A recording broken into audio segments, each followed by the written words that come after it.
In 1969, a young reporter came back to Oakland after a summer in journalism school at New York's Columbia University.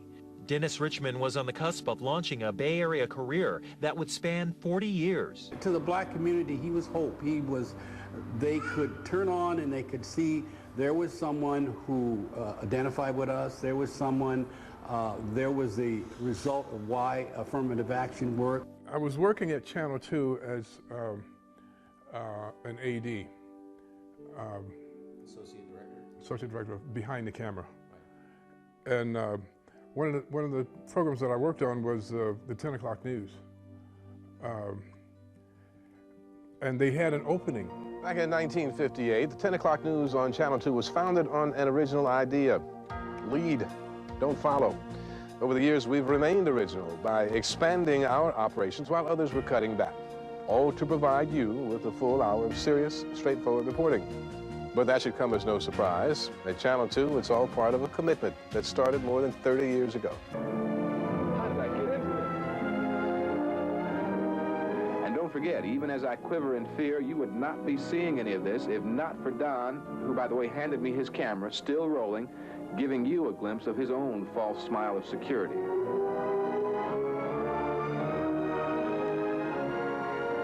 Finally, the summit.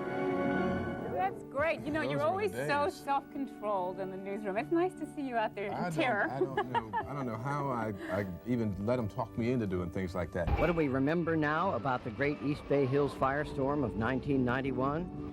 For many of us, it's a few searing pictures and Dennis Richmond's voice telling us about it. Pushed by 30-mile-an-hour winds, flames swept down along the Oakland-Berkeley Hills, destroying everything in its path. There are reports of as many as 10 dead. An Oakland battalion chief is among the dead. The number of injured is climbing. The Patricia Hearst kidnapping was Dennis's story. And when Dan White shot and killed Mayor George Moscone and Supervisor Harvey Milk, White's lawyer argued that his client just happened to have a gun with him when he went to City Hall that day in 1978. It took a sharp young journalist named Dennis Richmond to ask exactly the right question. But I did say that other supervisors and perhaps other City Hall personnel do carry firearms presently and have carried them in the past. Yeah. Do you know if the other people who do carry weapons also carry 10 extra rounds in their pockets? Like I said, you don't want to show it on the air because, you know, the story is not about your emotions. It's about the story. And, you know, those emotions come out later. By the way, Dennis doesn't broadcast his personal life, and neither will we. But just to give you the basics, he has a wife, a daughter, a stepson, a house in an East Bay suburb, and a large dog. He works out daily, plays a little tennis, takes a lot of vitamins, and likes to watch nature shows on television. The outtakes from a news brief taping, which is part of our KTVU Funny Reel.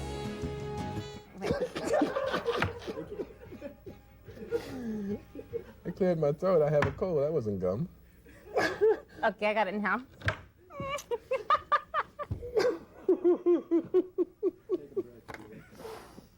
All right. Okay, I can do it now. Will you come on, please? All right, I can do it now. Okay.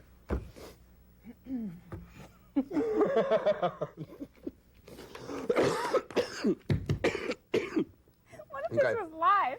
We'd be in deep trouble. Fired.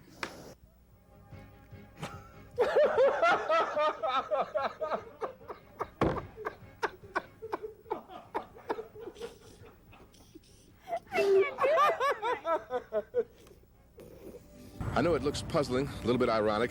Actually, it's none of that. It's stupid. I tell myself I watch my diet. I go to the gym every day. I eat less salt, do all the things to stay healthy. And then I suck this poison into my lungs. Other news tonight, campus police at Cal State Hayward. Davis says Richmond's legacy lies in his no-frills delivery. He sticks with giving me the facts of the story, and in a way that is without emotion, that would make me sway my opinion one way or the other. And I don't think that there is, they say, turning him out like Dennis anymore. I had role models. Many of them were not in broadcast journalism.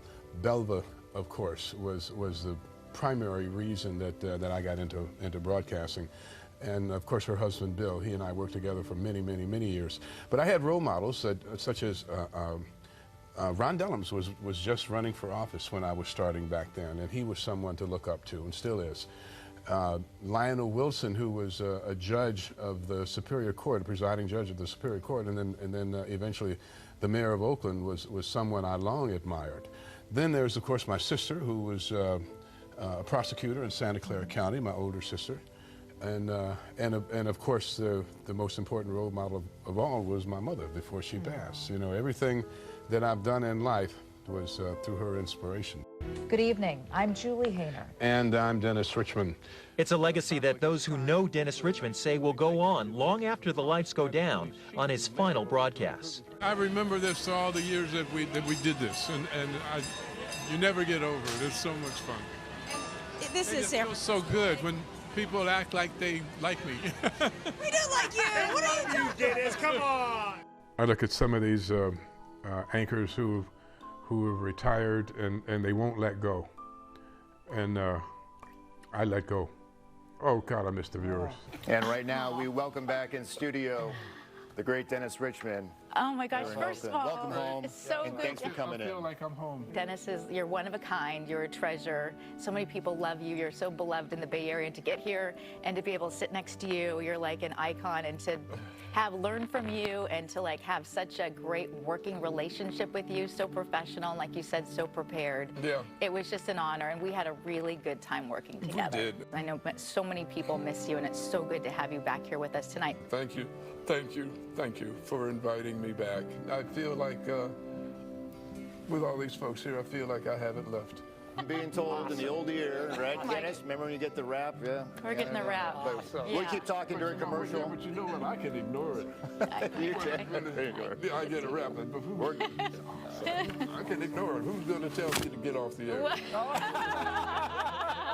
I will truly miss speaking to you twice a day, Monday through Friday, from this set in the KTVU studios.